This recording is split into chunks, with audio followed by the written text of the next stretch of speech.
नमस्कार, स्वागत है आपका। मैं राजेंद्र कौशल आपको आज एक ऐसे समाज सेवी से मिलवाने जा रहा हूं जिनका जीवन संघर्षों से भरा रहा और शहर की कोई न कोई सामाजिक व्यवस्था को लेकर के उस ताने बाने में कहीं न कहीं सुधार लाने का प्रयास करते रहे। ऐसे में कैथल के प्रमुख समाज सेवी डॉक्टर अश्विनी शर्मा हरितवाल हमारे साथ हैं, जिन्होंने अपने जीवन को इस भारत माता के संघर्ष के लिए समर्पित कर दिया, चाहे वो सामाजिक मुद्दा है, चाहे कोई राष्ट्र का मुद्दा है। ऐसे में ठीक मेरे सामने आप देख सकते हैं कि वंदे मातरम, भारत माता की जय। और ऐसे में चाहे एक मजदूर है, चाहे कोई नेता है, वो हर इंसान अपनी भारत माता के लिए, अपने आन बान और शान के लिए तन मन धन पूरा समर्पित करने को रहता है। ऐसे में डॉक्टर अश्विनी शर्मा जी जो समाज सेवी हैं, उनसे हम बात करते हैं इन मुद्दों को लेकर के वो समाज में अग्रसर रहते हैं और कौन सा ऐसा मुद्दा है जो समाज में इस समय शहर की व्यवस्था को लेकर के और आने वाले भविष्य में कोई घटना ना घटे, उन मुद्दों को लेकर के बात करते हैं। डॉक्टर साहब नमस्कार। नमस्कार, सभी को नमस्कार, जय माता दी।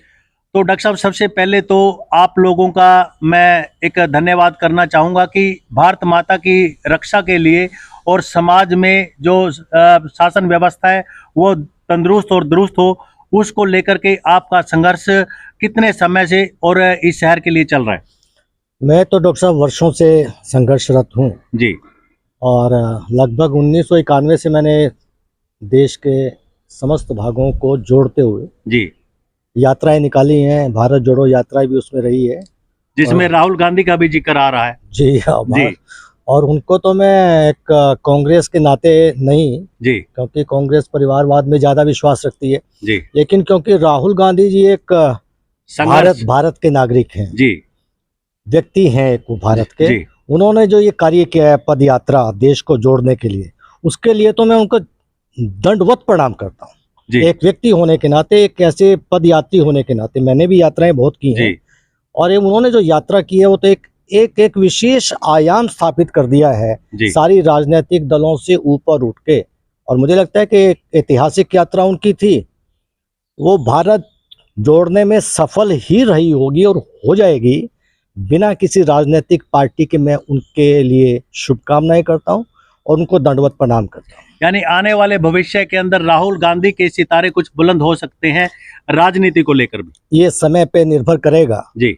और मुझे लगता है कि समय जो लोग संघर्षशील रहते हैं पक्ष का तो आता है, तपस्या काम आती है। तो डॉक्टर साहब, मैं अब शासन व्यवस्था और प्रशासन की जो कार्य प्रणाली है, खास करके कैथल शहर को लेकर के, उसके बारे में बात करना चाहूँगा। जैसा कि मेरे नॉलेज में बात है कि पहले भी आपने संघर्ष किया, चौक चौराहों की लाइटों को दुरुस्त करवाने के लिए आपने संघर्ष किया और आपका संघर्ष कामयाब भी हुआ। ऐसे में पेवा चौक है जिसमें रेड, ग्रीन और येलो तीनों लाइटों का आपके संघर्ष की वजह से पेवा चौक पर लगी। छोटू राम चौक है जो मेन चौक चौराहे हैं, भगत सिंह चौक है। तो ऐसे में अब फिर वो लाइटें बंद है, इसके पीछे आप अब क्या कहना चाहेंगे? शायद मुझे इसी बात ने प्रेरित किया है। जी, ये देखिए, ये छायाचित्र है। जी सर। आज से वर्षों पहले का है, जब पेवा चौक पे यातायात लाइट की व्यवस्था हुई। ये करीब डॉक्टर साहब कितने साल पुराना? 10-11 वर्ष पुराना है जी। और हमने डॉक्टर अंबेडकर जो चौक है, यहाँ से यात्रा प्रारंभ करके कैथल शहर का भ्रमण करते हुए जी ज्ञापन, उस समय जो भी तत्कालीन अधिकारी थे, उपायुक्त महोदया या महोदया थी जी, उनके माध्यम से जब ज्ञापन दिया था, परिणाम स्वरूप ये यातायात व्यवस्था हो गई थी जी। और आज वर्तमान में क्या है कि वो प्रकाश व्यवस्था बिल्कुल ठप पड़ी जी। मैंने व्यक्तिगत रूप से वहाँ पे जो मेरे पुलिसकर्मी मित्र हैं जी, चौक पे खड़े रहते हैं नहीं है, बैठ जाते हैं।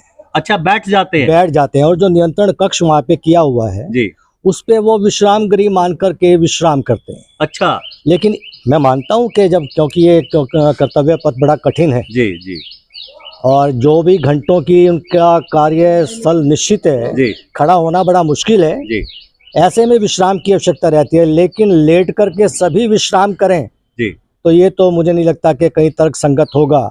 ये उसकी ड्यूटी के प्रति संवेदनशीलता नहीं है, असंवेदनशीलता रही होगी। मैंने कई बार उनसे निवेदन किया, शायद पहचान भी जाएंगे अगर आप ये चलाएंगे तो उनसे निवेदन किया कि चंडीगढ़ की पुलिस से आपको कुछ सीखना चाहिए।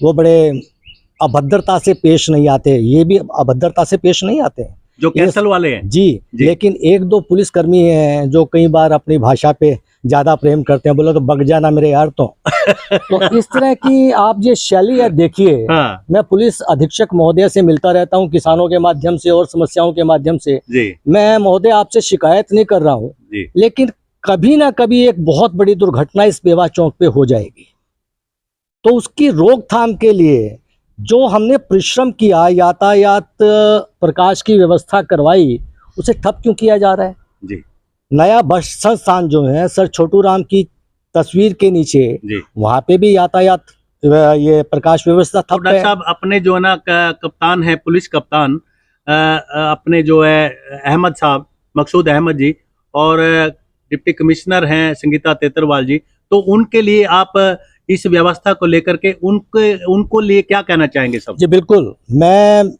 दोनों का आभारी हूँ। अच्छा और एक बार नहीं, लगभग 3-3 4-4 बार मैं मिल चुका हूँ जी। संगीता जी से भी, जो हमारी उपायुक्त महोदया है जी। तो उनको तो पहले नववर्ष की शुभकामनाएं दे भी चुका हूँ जी। फिर आप लोगों के माध्यम से दे रहा हूँ जी। वो सुनती भी हैं। अच्छा। लेकिन कई बार उनकी बातों को ही अनसुना कर दिया जाता जी। है, तो प्रशासन की महत्ता कहाँ रह जाती है। जी। इसी तरीके से हमारे जो पुलिस अधीक्षक महोदय हैं, जी is so nice fellow, gentleman. मैं कई बार व्यक्तिगत रूप से भी मिला हूँ, और तत्काल शहीद भगत सिंह है यहाँ पे, जी। चोरियां होती थी, जी। हम उनको लेकर के मिले, जी। तत्काल उन्होंने पुलिस वालों को फोन किया और उनकी गाड़ी यहाँ आ गई। तो मैं उन दोनों के हम अभी पूरे शहर में भ्रमण करेंगे। तो डॉक्टर साहब जो पर्यावरण को लेकर के भी साथी कुछ हैं, करमवीर है, ये भी आजकल जी काफी सुर्खियों में है। बिल्कुल तो पीपल का पेड़ है, वट वृक्ष है, और ये आपके साथ कहीं ना कहीं समाज सेवा के रूप में और लोगों के एक श्वास प्रणाली अच्छी रहे, ऑक्सीजन मिलती रहे, उसको लेकर के करमवीर पीपल वाले के नाम से मशहूर हो गए। ये भी चौक पर जाम लगाते रहे, बैठे हैं, धरना प्रदर्शन दिया है, लेकिन कहीं ना कहीं आज प्रशासन इनकी कुछ आवाज सुन रहा है।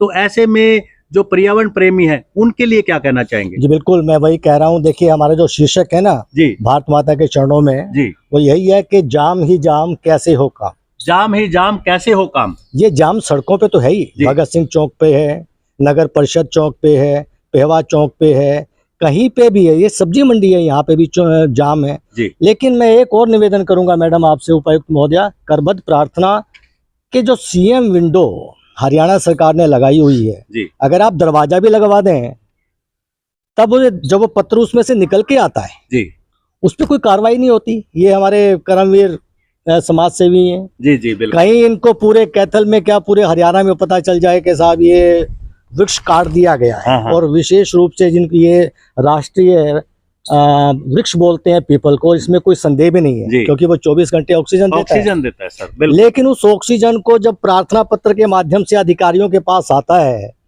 इस शख्स ने 20 बार सीएम विंडो को मैडम प्रार्थना दे चुके हैं ये, लेकिन नीचे के अधिकारी उस पर भी जाम लगा देते हैं, तो डॉक्टर साहब ऑक्सीजन बंद कर देते हैं। तो ये कहाँ तक है, कैसे चलेगा? तो डॉक्टर साहब आपने विंडो की जगह दरवाजा लगाने की बात कही। नहीं, मुझे लगता है कि सीएम विंडो, सीएम साहब को एक मेरी विनती है जी, आदरणीय मनोहर लाल जी को, जी, कि विंडो शायद छोटी पड़ गई है तो दरवाजा लगा दिया जाए। दरवाजा लगा दिया जाए। गुड। लेकिन दरवाजे के माध्यम से भी जो उस पे कर्मशील अधिकारी हैं, उनकी लेखनी में स्याही भरने का काम करें, ऑक्सीजन भरने का काम करें।